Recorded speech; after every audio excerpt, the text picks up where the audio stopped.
to the work request user training for BWM MainTrak. MainTrak is hosted on the internet, which means you can access it from anywhere as long as you've got internet access to get into the system. Every individual person has their own account, so you will have your own username and password assigned to you. The account security is the same for any system, so please don't give out your password to other people. And do remember that MainTrak has its own audit trail system, so all actions are recorded against the logged in user details. So you don't want to give your details to someone else. If you do forget your password, it's simply a case of hitting the forgot password function as you go to log in, which we're going to do right now. To log in, unless you've already got some kind of shortcut recorded, just go to the website transform.net.nz, which is up here, transform.net.nz. Go into the login menu and click BWM MainTrak. When you go to log in, you'll come to this form here and you just enter your email address and your password that you have been organised with. If you forget your password, you just use this forgot password sign. So let's keep going. What you'll see is a work request, which is a very, very simple menu. Your function is just to be able to raise a work request or perhaps to explore existing work to see where it's at. It's a really simple process and I'll take you through it now and show you what you can do.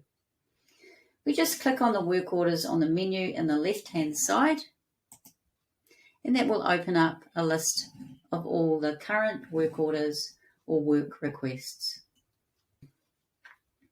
Our purpose right now, though, is to add a new work order, so we'll just click on Add Work Order here.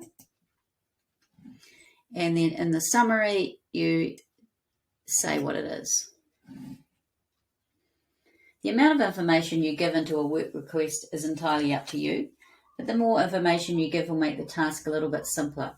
But at the absolute minimum, we can just click into the work order summary and describe the problem. So our problem is that the boiler is making a funny sound. And click Add. There it is. The boiler is making a funny sound.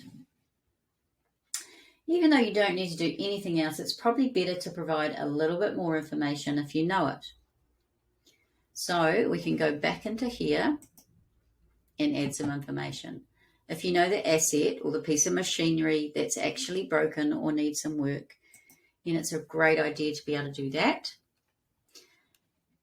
Once again, this is just a demo, so let's just choose that boiler.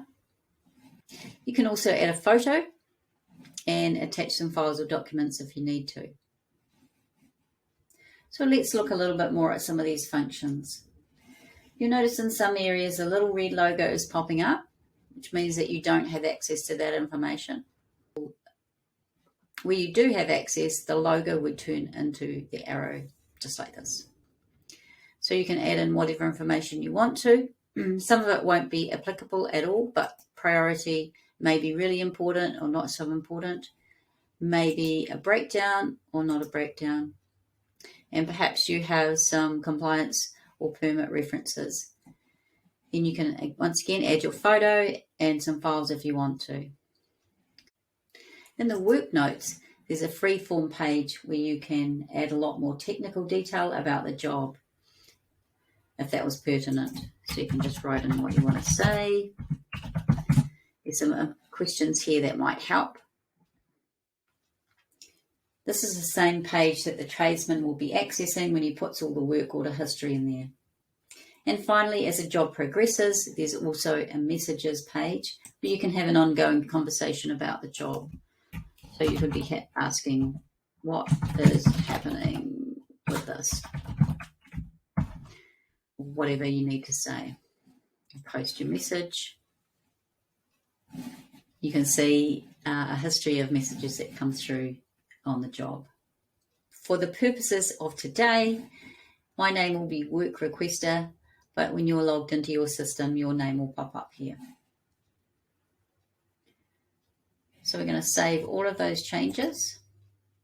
And we can see we've created a work order. The boiler is making a funny sound. It's assigned to asset number here. None of the other information is in yet. It's work order number 22. So far it hasn't been scheduled or assigned to anyone, but as we go in and out of the system, we'll be able to see what's actually happening with the job and maybe what day it's going to happen. So now, looking at work orders, you can see the view screen.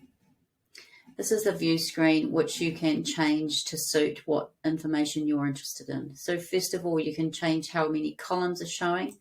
If you're not really interested in the work order number, if you're not interested in the asset number, if you want to just see maybe who it's assigned to, and you can just change your columns around here. You can go back to having them all up. You can also change the filter any of these. So you can change the date it's scheduled. You can have a filter in. You can also search. So for instance, if you know that you're trying to find it out about the boiler, you can put in boiler here and you'll find all the work orders that have boiler in the summary. So that's all for the work requester view. Good luck with MainTrak.